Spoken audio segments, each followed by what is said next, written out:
Well, we go to Omaha this week for the Campus Spotlight. We sit down with UNO basketball player Kyler Erickson. He witnessed a school shooting and has had to deal with the demons ever since. But he got help, and he is now doing what he can to make sure that others get help and know that they are not alone. Will you just kind of start from, I guess, the moment that started you on this path to where you are now, where you want to reach out and help other people? And we'll get to that point in the story, but just go back, I think it was January 2011. It's been almost 4 years now, right? But Yep. Where were you? You were in school? What happened?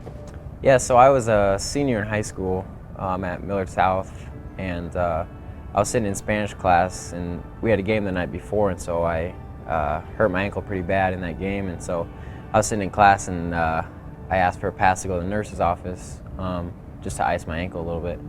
And when I was there, we had a student who got suspended that morning, and he was pretty angry. He had a lot of issues, of course, before that, but so he got suspended that morning and then came back, and he had his father's gun, so he came back to school and shot our assistant principal and killed her, and then shot our principal, and he ended up living.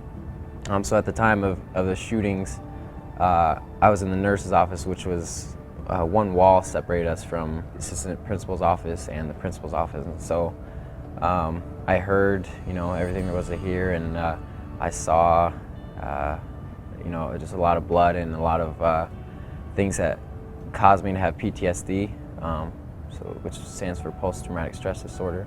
And so at the time I was 18, I kind of didn't know what it was or how even any of that happens, and so I went through my freshman year of college and really struggling. And so I would wake up a lot of nights and see these ghosts and see these figures, and I didn't want to tell a lot of people because I kind of thought of it just as something you want to push aside, and I was a college athlete. I didn't want that to affect me or affect my scholarship, and so I kind of just held it in and kept having these nightmares, these hallucinations, and then there was a night where I just woke up and I was seeing all these things, and I knew that I had to get some help, and so I just called my mom and I was like, this is what's going on, this is what I'm seeing, this is what's happening. And so that next summer I came back to Omaha and went through 3 or 4 months of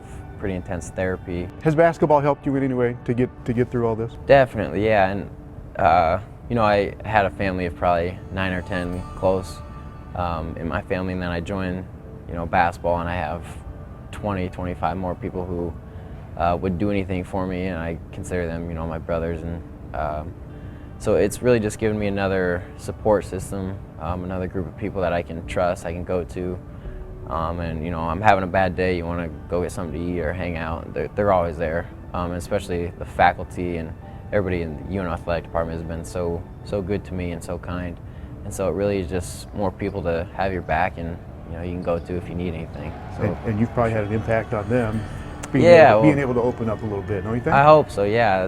That's kind of the goal of all this, is just let people know that they're important and they're loved, and they for sure have a purpose for being here, and we need them on earth. So where do you want to take it once you're so busy with basketball right now, but once you get done with basketball this year and then graduate the following year, what would you like to do in the future with what you're doing?